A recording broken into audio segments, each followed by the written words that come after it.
मैं शिवमन सोलंकी अपने YouTube channel law testing पर आपका स्वागत करता हूं। मैंने अपने पिछले लेक्चर में सेक्शन 18 और सेक्शन 19 लिमिटेशन एक्ट पर चर्चा की थी। आज मैं आपको सेक्शन 20 लिमिटेशन एक्ट के ऊपर कुछ चर्चा करूंगा और उसको समझने और समझाने का प्रयास करूंगा कि सेक्शन 20 की हमारे भारतीय कानून में क्या उपयोगिता है। सेक्शन 18, 19, 20 ये तीनों ही एक्नॉलेजमेंट की बात करते हैं। सेक्शन 20 का मार्जिनल नोट है effect of acknowledgement or payment by another person. Class 1 इसका ये कहता है the expression as an duly authorised in this behalf in section 18 and 19 shall in the case of person under disability include the lawful guardian committee or manager or an agent duly authorized by such guardian committee or manager to sign the acknowledgement or make the payment। क्या कहता है section 19 का, section 20 का class 1 ये कहता है, इसमें एक वर्ड दिया गया है कि agent duly authorise in this behalf, कि agent duly authorise in this behalf में क्या क्या चीज़ें इंक्लूड होती है। इसमें क्या क्या चीज़ें इंक्लूड होती है, इसमें लॉफुल गार्जियन इंक्लूड होता है, और क्या इंक्लूड होता है, कमेटी इंक्लूड होता है, मैनेजर इंक्लूड होता है, और लॉफुल गार्जियन कमेटी और मैनेजर के द्वारा नियुक्त किए गए एजेंट इंक्लूड होते हैं। ये क्लास 1 इतनी सी बात कहता है। क्लास 2 क्या कहता है, nothing in this section render one of several joint contractor partner executor or mortgagee chargeable by reason only on a written acknowledgement sign by or payment made by or by the agent or any other person or them. Clause 2 क्या कहता है, class 2 इस बात की चर्चा करता है कि इसमें क्या इंक्लूड नहीं होंगे, यानी जो एजेंट ड्यूली अथराइज में क्या इंक्लूड नहीं, क्या इंक्लूड नहीं होंगे, जॉइंट का कॉन्ट्रैक्टर नहीं इंक्लूड होगा, पार्टनर नहीं इंक्लूड होगा, और क्या नहीं होगा, एग्जिक एग्जीक्यूटर्स नहीं इंक्लूड होंगे, मार्गेजी नहीं इंक्लूड होंगे।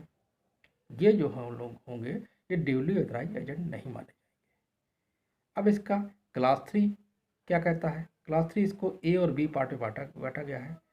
क्लास 3 का ए पार्ट जो है ये रिविजनर की लाइबिलिटी की बात कहता है। अब इससे पहले कि हम क्लास 3 के ए पार्ट की बात करें तो सबसे पहले हम ये समझने का प्रयास करेंगे कि रिविजनर आखिर होता क्या है। मान लीजिए, इसको हम एग्जाम्पल से समझेंगे कि मान लीजिए यदि किसी प्रॉपर्टी को मैंने किसी व्यक्ति के पक्ष में लाइफ इंटरेस्ट क्रिएट कर दिया गया है।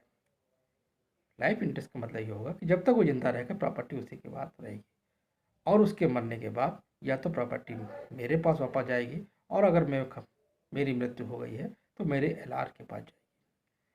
तो ये जो इंटरेस्ट होगा यही इंटरेस्ट क्या कहलाता है, ये रिविजनर कहलाता है। तो अब हम समझने का प्रयास करेंगे कि क्लास 3 का ए पार्ट क्या कहता है। For the purpose of said section and acknowledgement signed or a payment made in respect of any liability by or by the duly authorized agent of any limited owner of property who is governed by Hindu law shall be valid acknowledgement or payment as the case may be against the revisioner succeeding by such liability। ये थोड़ी सी language थोड़ी सी tough है इसको आसान बना करके एक example के माध्यम से हम समझने का प्रयास करेंगे। कि मान लीजिए कि मैंने, जैसे मैं ए हूँ और मैंने बी के फेवर में किसी प्रॉपर्टी को लाइफ इंटरेस्ट क्रिएट कर दिया, और बी ने उसी प्रॉपर्टी के इम्प्रूवमेंट के लिए सी से कुछ लोन लिया, मान लीजिए 1 लाख रुपए का लोन ले लिया, और जब लोन चुकाने का समय आया तो बी ने ये कहकर लोन देने से मना कर दिया कि मेरे पास पैसा नहीं है। तो जैसे ही उसने मना किया तो सी के पास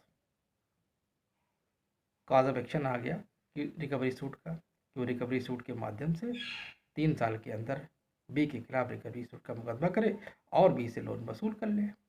इससे पहले कि वो रिकवरी सूट करता 3 साल के दौरान बी ने कुछ समय के बाद जो है सी को कुछ पार्ट पेमेंट कर दिया, और जैसे ही कुछ पार्ट पेमेंट किया सेक्शन 19 के हिसाब से उसका लिमिटेशन पीरियड जो होगा, यानी इसका जो प्रेस्क्राइब पीरियड होगा वो पुनः अगले 3 साल के लिए बढ़ गया जिस डेट को उसने पार्ट पेमेंट किया। अब जब वो लिमिटेशन पीरियड बढ़ गया पुनः अगले 3 साल के लिए, तो इसी दौरान बी की मृत्यु हो गई। तो जब बी की मृत्यु हो गई तो प्रॉपर्टी, जिस प्रॉपर्टी पर बी ने लोन लिया था, वो प्रॉपर्टी जो होगी यानी ए, यानी कि मेरे पास आ जाएगी वापस, या फिर अगर मेरी मृत्यु हो गई है तो मेरे लीगल एड्स के पास आ जाएगी। तो यहाँ पर जो ए पार्ट वो यही कहता है, ऐसी अगर स्थिति आती है तो उस परिस्थिति में सी जो होगा, या तो वो मुझसे अपना लोन वसूल करेगा या फिर मेरे लीगल एड से अपना लोन वसूल करेगा। यही क्लास 3 के ए पार्ट का पूरा कहना है। अब हम क्लास 3 के बी पार्ट को समझने का प्रयास करते हैं। Where a liability has been incurred by on behalf of Hindu undivided family as such an acknowledgement or payment made by or by the duly authorized agent of the manager of the family for the time being shall be deemed to have been made on behalf of the whole family। क्या कह रहा है?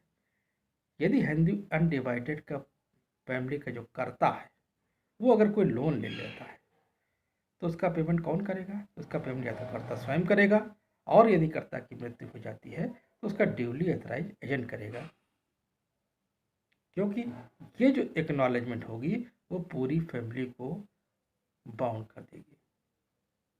तो इस प्रकार से section 20 हमारा समाप्त हुआ है। अब अगले लेक्चर में हम पुनः आपसे एक्नॉलेजमेंट क्या होती है उस पर चर्चा करेंगे और कुछ इसकी प्रॉब्लम्स के ऊपर चर्चा करेंगे।